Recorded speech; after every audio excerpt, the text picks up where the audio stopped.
ready to start your new content creator career, let's talk about some tips I've learned along the way that are going to help you make the most out of your FanCentro business right off the bat. When you're creating any type of content, and I mean any kind, whether it be something super PG for social media or something X-rated for your FanCentro feed, save it all. I can't tell you how many times I've had a fan slide in my FanCentro DMs asking me for a certain kind of content that I may have already filmed years earlier, but ended up deleting either on accident or intentionally because it didn't sell well. Also, when it comes to direct messages on FanCentro specifically, a lot of users just want to know that you're real and actually the one replying to them. So they'll ask you for a picture at your local coffee shop that you claim that you're at. You're really gonna wish that you saved it from your Instagram story last week. I truly believe that all content has value and every single piece can be monetized in some way. This is what led me to be an organizational freak. I have albums on my iPhone for every kind of content imaginable. And I can locate it all in under a minute. You need a nude? Boom, got it. You need a gym selfie? No problem. This even applies when it comes to long form videos. I've had members request the exact same style video down to the type of lingerie I was wearing. It wasn't a custom order, but because I had saved that original video and I knew where to find it, I was able to send it to them in a locked DM that they had to pay to open.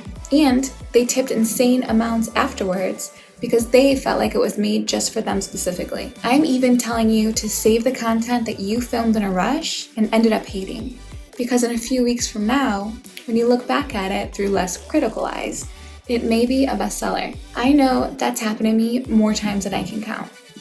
Saving everything and keeping it organized will really help your FanCentro business thrive in the long run. Are you familiar with the term passive income? Passive income is money derived from a revenue stream that is established once and continues to pay you over and over. What's great about passive income is that is where real wealth is acquired. Consider this. You only have 24 hours in a day. So what you do with the 15 or 16 you're actually awake needs to be of value. Let's say that you film a show on your private social media account that expires in 24 hours. It will only make you money for the 24 hours that it's live while fans purchase subscriptions to it. However, if you save that show, like I encouraged you to do earlier, you can use it as a clip and post it for sale on FanCentro. That clip may generate $1,000 in sales in only its first 6 months.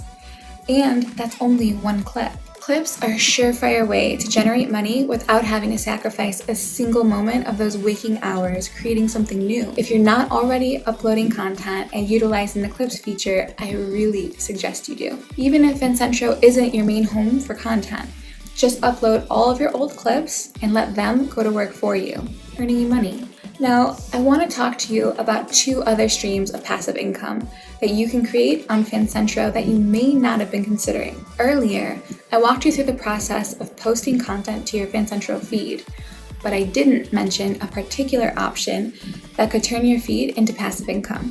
When you post or schedule content to your FanCentro feed, you'll notice that there's an option at the top that says post price. What that means is that you can set a price for that specific piece of content to unlock without having a subscription to your membership site. Think of it as an a la carte option for your content. For a fan who maybe doesn't like signing up for memberships but still wants to see what you're creating. When you set individual post prices to unlock content on your feed, you're creating a second stream of passive income.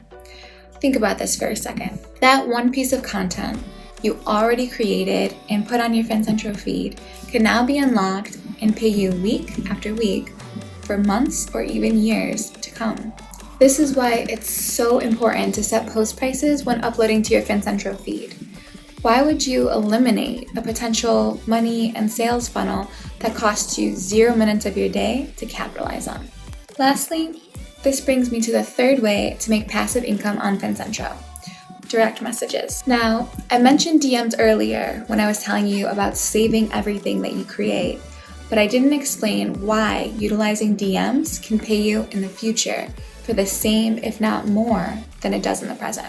Sending a mass DM to unlock doesn't only generate you money the moment you send it. Regular mass DMs never expire when sent to members. This means that if they don't open it today, they could still open it in weeks or months to come. So every piece of content you send out creates an exponential opportunity to earn money later, whether the user decides to unlock it today, tomorrow, or the next. Consider this. You send out one mass DM on FanCentro every morning when you wake up. It takes hardly no time, and the content was created previously, and it can even be old content altogether. You send these out daily, Monday through Friday, for 6 months. That's 120 pieces of content for one fan to unlock at any given moment. That's a lot of money waiting for you in the universe, and that's only considering the inbox of one fan. You probably have hundreds or even thousands that receive mass DMs from you whenever you send one. Let that sink in. Passive income needs to be a piece of your business that you actively consider when uploading and scheduling content on FanCentro.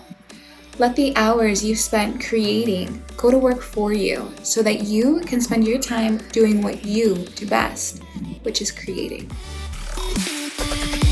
The last topic I want to cover is about how to set your prices effectively. When I first started in this industry, I saw models left and right selling content for next to nothing. I just couldn't bring myself to do it.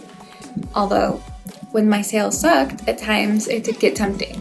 I knew how hard I had worked to film what I made, and I knew how many hours went into editing it. I just didn't feel like the whole world deserved to see it unless they were really willing to value it the way I had. So what I did, and what I encourage you to do, is to test price points. I tested selling subscriptions, clips, and DM content at low price points and high ones until I found a sweet spot.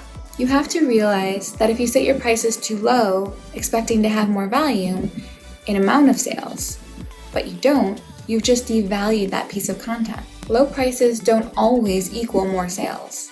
Whereas on the flip side, pricing it really high, hoping to attract members or fans with large wallets, might also be a pipe dream. You can't attract fans out of thin air if your content is sitting behind a huge paywall. You may be missing out on hundreds of sales from fans who are comfortable spending $8 to $15 at a time. Testing and being conscious of what price points garnish the most sales will help you establish your own baseline of where your content price point hovers. I found that my price point is about $1 per minute on content. I've tracked this in a Google spreadsheet in my earlier days as a way to easily see what works best and understand why and how I can replicate it. I'd highly suggest you doing the same. When pricing content, here are some of the things I consider. Firstly, how popular is this kind of content right now? For example, JOI is one of the most searched things on the internet in this moment. So I know that I can price that kind of content slightly higher than a normal solo of myself because more people are searching for it. Higher demand in the market for that content means I can price higher than normal and stay competitive. Something else I consider is how much time and money it took me to create that piece of content. Remember, time is your most valuable resource as a business owner, so you're going to want to ensure that you're compensated for it. It usually takes me anywhere from 1 to 2 hours to create a video. I usually film it right from my iPhone, which takes about an hour, and then I edit it on my favorite app, which takes about another hour. I don't have any costs associated with filming videos like this. I don't have a videographer or an editor. If I had additional costs, if I rented an Airbnb, for example, I would know to price that content a little higher than usual. If it's just the 2 hours of my time invested, then I can price low around my baseline. Remember, if there are costs associated with creating any of your content or in your business in general, make sure to track those expenses and save receipts for when tax time comes. Lastly, I consider the longevity of the content. If the video is themed, for example, Halloween or Christmas themed, I know that I can sell it at my baseline price during those times of years. However, the rest of the year, people are less likely to purchase it. This is where I'll go in and I'll mark that content on sale, because now my fans who may have tighter wallets get to enjoy my content at a lower price point than maybe they would normally be comfortable spending. I feel this is an important distinction to make because content on sale or priced lower is a great way to create new fans of your work. Some users are undoubtedly coming to my profile wondering if I make the kind of content they're specifically looking for. But if my $30 a month private social media subscription is too rich for their taste, then maybe a $5 clip for sale that I have could expose them to me as a creator and ideally lure them in, leaving them hungry for more. Think about using these tactics when you're pricing your content on FanCentro. This way you can ensure that you never end up selling yourself short.